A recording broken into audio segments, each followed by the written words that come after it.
Welcome to Insider, the official podcast for the City of Murfreesboro. I'm Mike Browning. Our topic today, the revised solid waste ordinance.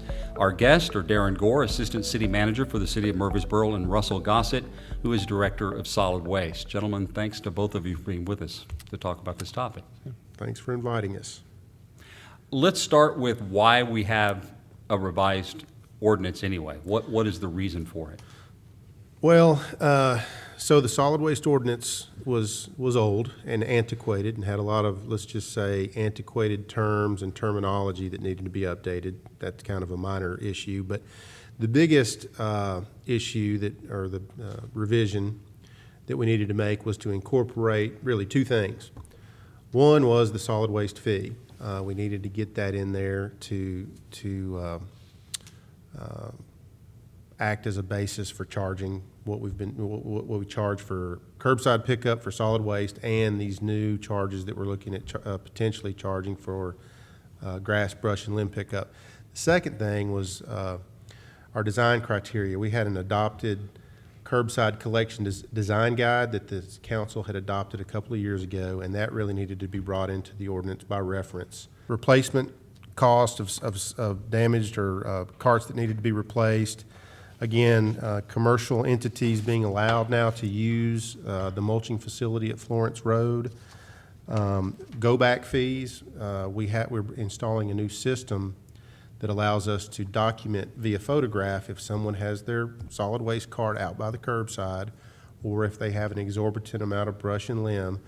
We can document that with the photograph, send it back to a central dispatch, and then if we actually have to go back and pick up a solid waste cart, that will be an extra fee, or if we have to take on an exorbitant amount of brush and limb, that would be an extra charge. So I will say this, we didn't necessarily revise the ordinance to just set up a bunch of new fees. We really are wanting the public to just be more aware of best practices and kind of putting their brush and limb out in incremental small batches or in biodegradable bags, and to make sure that they have their carts out curbside so that we don't have to come back and get them at a later date. So it's really, I would say, more of a revision to try to raise the awareness of how to help the city be more efficient and effective in our curbside services for solid waste.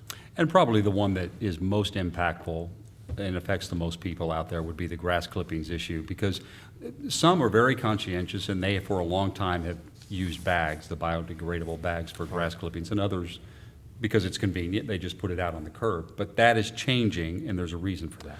Yeah, we did a survey of several cities on who would actually pick up grass clippings, and I think we surveyed about a dozen cities, and only one other city that we could find, and I think it was Johnson City, Tennessee, would pick up loose grass clippings.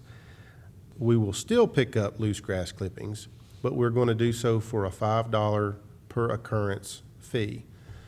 We will pick grass clippings up that have been bagged in biodegradable bags free of charge. Like you always have. Like we always have.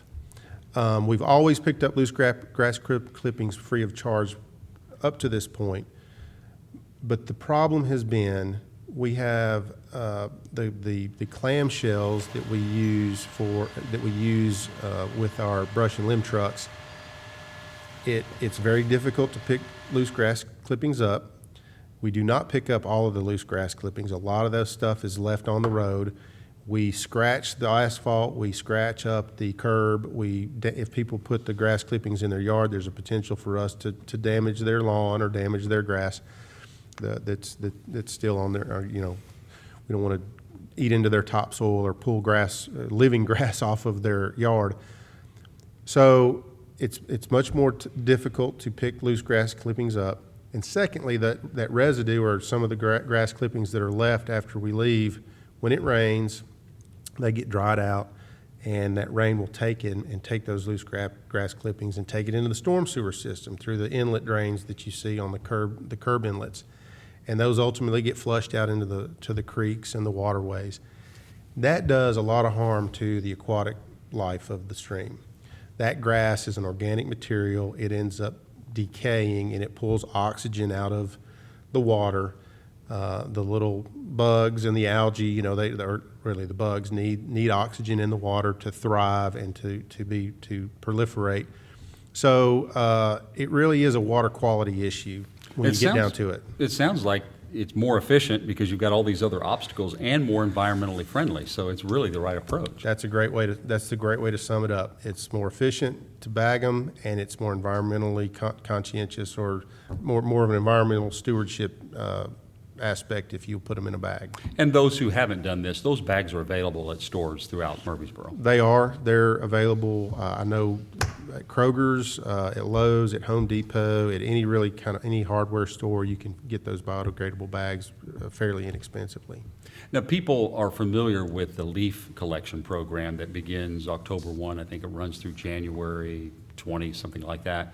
So that's still going to be in effect, and then there will be a relief, I guess, from this issue during those time periods. Yeah, so we have peak leaf, we call it peak leaf season, and I think the ordinance was revised to say between October 1st and January 31st, you can put all the loose leaves curbside. We've got a special equipment that actually comes in. It's a vacuum type system that will actually suck the leaves up into a truck bay. And so that still will be free of charge, that nothing changes with leaf pickup. We would ask that the public, again, bag the leaves between, I guess that would be February 1st through September 30th. We would ask for them to put those in bags. I don't think there's a whole lot of leaves coming down during, February through September. But, yeah, there's not going to be any charge. That will still be picked up free of service between that October 1st and January 31st dates. Russell, the other issue is the private lawn companies, which has been a problem because they tend to go do a service for a property owner and then they leave their debris on the curbside. Right, and I think in this ordinance, we've given them an option now to come to our Florence Road facility to dispose of this. So starting August 1st, we will have a charge associated with it. It's a per load charge. So August 1st, you have a load that you'd like to bring it on in. We'll, see the size, charge based off the size, and you can dispose of it there so we could mulch it, give it back to the community. I assume that applies to the general public as well if they decided they want to take it there? It is, and it'll still be a free charge for the general public. But for a lawn service company, charged upon the load. And then what are the times that the facility will be open? So we're Monday through Friday from 6 a.m. until 2:30 p.m. Gates close at 2. Again, that's 4765 Florence Road. That's the facility a lot of people know about when we recycle like paint and oil. That's right. You do that on an annual basis as well. That's right. So, Russell, what about the bulk items? Some people know about this and others don't, that you actually pick up things like couches and other things that people are trying to get rid of, and it's been a free of charge as long as you schedule it. Right. What's the change here? So we're adding a charge to that. It'll be a $10 per item for the first 3 items, and the items could range pretty much any furniture item that you could think of in your house. We'll pick it up: mattresses, box springs, coffee tables. We don't do any appliances. We don't do tires. Nothing with glass in it because obvious reasons there. If we grabbed it and it broke, it would be everywhere. But for first 3 items, $10 an item, and then anything in excess of 3 items would be $30 per item past that point. And it's still going to be a kind of on-call basis. If you have these items out, give us a call. We'll come by and pick them up and add that charge to you. I know you don't pick up lawnmowers, as you said, but what about something like a wheelbarrow? Yes, we will do wheelbarrows. Ask that you would take the tire off. I know that would be kind of difficult to do in some cases. So, a little gray area there, but we will grab a wheelbarrow. And there's a phone number for people to call in order to arrange this. What's that number? That's right. It's 615-893-3681 that rings into our Florence Road Facilities office. And this is effective August 1 as well? That's correct. So between now and then, you're on the normal That's right. way of doing things. And just still a preference of calling it in. Right. We'll grab it. Okay, well, that's very convenient for the customer. There's also this issue of special event fees, which doesn't necessarily apply to the average customer, but to businesses, that's something that you do for them. That's right. We recently did Jazz Fest that we had here around the square. So events as such where Main Street's involved and other companies that would like to use maybe cart collection, we have special event carts that we could set out for trash collection, and then also come and collect that garbage after the event. So it's really going to be a kind of per event basis, but I'd be happy to speak with anybody that's interested in using that. Because that's depending on what kind of event, how large it is, That's how right. many cans will be How many necessary. cans, how many employees I'll need to have to kind of man those cans, and the time involved with that. A number of years ago, Darren, I think it's been 2 or 3 years ago, you can tell me when, but the whole idea of charging a fee for this service as solid waste moves toward more of a utility model. Right. We ought to reiterate that again so people know where we are with that. Right. So I think it was January of 2019 that we actually started charging or implementing a monthly fee for our solid waste curbside pickup, the 96-gallon cart that the city gives you when you move in as a city resident. We pick those up weekly for residential customers, and we pick those up bi-weekly or twice a week for commercial customers. So we did that because one of the, I guess, directives I was given as assistant city manager at that time was we were trying to move the solid waste department into more of a self-funded department. Some people use the term enterprise fund, similar to what Water Resources does with our water and sewer utility. The Water Resources Department does not rely on any general fund revenue, which is generated by taxes, property taxes, sales taxes. We wanted to try to move the Solid Waste Department more into that self-funding mechanism. And so it's a fee-for-service model, and we try to recapture a lot of the expenses. There's obviously costs associated with fuel and manpower and purchasing trucks and then disposing and taking the solid waste to Middle Point landfill. We started out at $5 a month in January, and then pretty quickly, I think 6 months in, we changed it to $7.50. I think that was July 1 of 2019.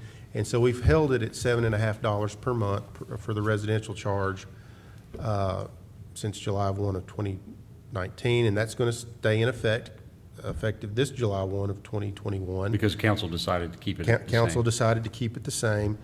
We do charge $30 a month for our commercial fee because we typically, it's a rear loader type. Most commercial establishments require a rear loader, which is a 2-person crew. It's more manual, and then obviously picking it up twice a week. We really are not outfitted. We don't have the fleet to do front loading dumpsters. So we can't do that. We just have the fleet that picks up the 96-gallon carts. And we did a little analysis and figured that if you're a commercial a commercial establishment, once you get over 4 96-gallon carts, it really behooves you and probably is a better cost benefit to go get a dumpster and use a private hauler. And that's probably really helps us again with that efficiency aspect, is if you have if we have to sit there and dump 5 96-gallon carts, that's not a very efficient way to handle And did that garbage. happen? Some went to Some a people, commercial. yes, we had a lot of commercial establishments that had dozens and mainly apartments, but we had Of several carts. of carts. And so they went out and got dumpsters, and so hopefully they're being charged less and they're getting a better, it's just a more efficient way to collect the garbage. I will say that $7.50 and the $30 based on our current revenue, that covers about 75% of our operational costs. It only covers about 66% or 2/3 of our costs for overall expenses, which includes debt. The solid waste department does have some debt to pay back the Florence Road site and and we've got some upcoming debt With the transfer with the stations? new transfer station and property purchase and so on. So we are not fully recovering our expenses based on the current charges. So those charges will ultimately need to go up to fully recover our expenses. And in the event that Middle Point landfill closes and we have to haul solid waste to a different landfill farther away and actually pay tipping fees, then, the pro forma or the anticipated fee for service that we expect to charge, it may be in the low 20s, mid $20 per month range. And that's something we should address very quickly. What precipitated the idea of transfer stations and the fee and all of that was looking forward at Middle Point Landfill and its potential closing. Right. So not to go into too much of the history, but there was a solid waste advisory committee that was put together in 2017. They had it was a joint county city. Smyrna was involved, Laverne, Eagleville. So it was a comprehensive. All the municipalities in the county, in Rutherford County, came together to try to look and prepare a vision of what they expected to have to deal with. How were they going to manage solid waste in the future? So in 2000, they hired GBB, and I can't remember that's an acronym for the consultant. They put together a vision document in 2018 with the expectation that Middle Point would be closed in the time frame of, say between 7 and 10 years. So with that document, that's what I predicated. I call it a pro forma or a future forecast of what we needed to, where we needed to be over that 7 to 10 year period. Because we still had to deal with because garbage. we still had to deal with garbage. The garbage isn't going to stop. Middle Point may close, but we have to handle our solid waste through alternative means. And I used that 2018 document to really, that was the foundation to set up these fees. And so the idea was the transfer station, if we could use that for we could use it in the future because we would need a semi truck to haul a larger load of garbage farther away so that our side loaders could dump their solid waste at the transfer station. It would get loaded onto a long haul semi, and the side loaders could get back to business, right, of picking up the 96-gallon carts. While we're doing it now, even prior to the landfill closing, is we see that there's an efficiency gained by letting our side loaders dump and even using the semi to go to Middle Point. Right now, we see wait times. Our side loaders may sit in line at Middle Point for over 2 hours, which is a very ineffective way. I mean, that's not a good use of our driver's time. It's not a good use of our vehicle time. So we're moving forward with the transfer station as soon as possible to gain efficiencies, even while we're using Middle Point as a disposal site. And Russell, I think you've said that in discussion with Republic, some of that is improving, even though you have to move forward because you never know when you're going to be waiting 2 hours again. But they are making some changes. Right, they have. Past week or so, it's been a little bit better, down to a half hour to 45 minutes, which is more feasible. Still not in line with a transfer station. If you see the turn times at a transfer station, you're looking at 15 to 25 minutes maximum on a truck dumping. So, and that's nothing to say that a landfill, even at best case scenario, is never going to meet that with a transfer station. There's always going to be some way. There's always going to be some way. The other thing that complicates all this, Darren, is of course the RFPs that the county has been involved in order to deal with where we're going in the future with Middle Point closing, and then they were actually one of the submitters of that. And that gets more complicated by a regional board that has a say in it. Right. So right. Yeah. I know the listeners that there's a lot there to chew on, but Yeah. maybe you could briefly describe where we are with that. Sure. Well, I would first advise everybody to go to the Daily News Journal and look at the articles that have been written there. They could probably get a lot of information on this upcoming June 28th meeting. It's the Central Tennessee Region Solid Waste Committee. We're going to be, Republic did apply for a landfill expansion. I think it's 90 some odd acres, and it's an effective 82% airspace expansion. Airspace meaning, the ability to put solid waste in the void space, right, the airspace. So Republic has said that there's two parts to that application. Part 1 was filed in April of this year. The Part 2 of that application has to be filed within 12 months. Republic has said they are going to delay applying or submitting the Part 2 of that application until February of 2022. However, they've started the clock, so to speak, when they filed for Part 1. And the Central Tennessee Region Board has to have a public hearing and vote on the whether to approve, accept, or reject and deny the landfill expansion within 90 days. So that's why the June 28th meeting is coming up for us to vote on that. Now, the board's role is to determine whether that expansion is consistent or inconsistent with kind of a 10-year plan that board has to routinely update each year. So the 10-year plan update, as I currently read it, a landfill expansion is not consistent with the 10-year plan update for Rutherford County. We have been moving forward with the anticipation that landfill would be closed in 7 to 10 years.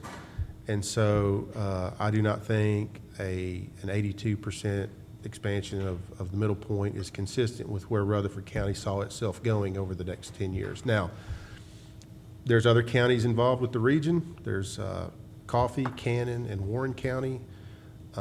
Their 10-year plans, they may deem it as a consistent, the expansion is consistent with their 10-year plan or their goals and objectives over the next 10 years. So we're going to listen to the public. The public has the right to come in to give their 3-minute. They'll have a 3-minute comment period. Because that's a hearing on that Monday. That's a hearing. the It's the 28th. It's at the county courthouse. So the public is invited.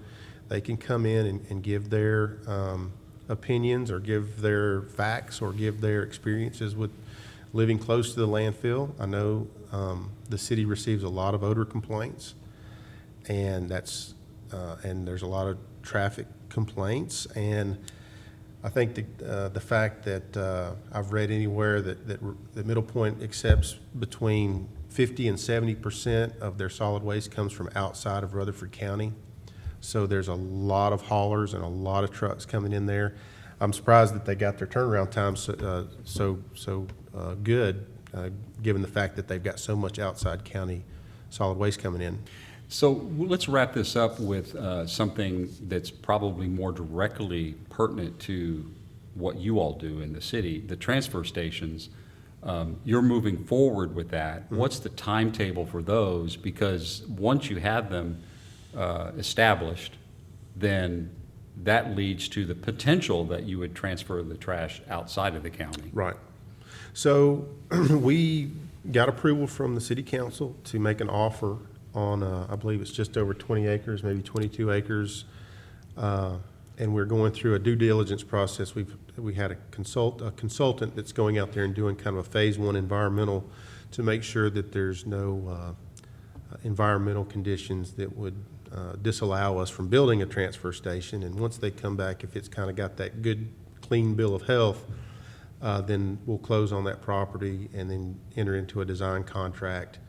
And so let's just say the design takes, pretty best case scenario, maybe 6 months. And then if we can bid it, spend another 2 months bidding, advertising, and getting it out for advertising.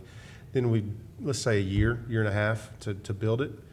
So let's just say roughly 2 years. We would hope to have a finished transfer station out there. And again, we'll use it while Middle Point's open. But if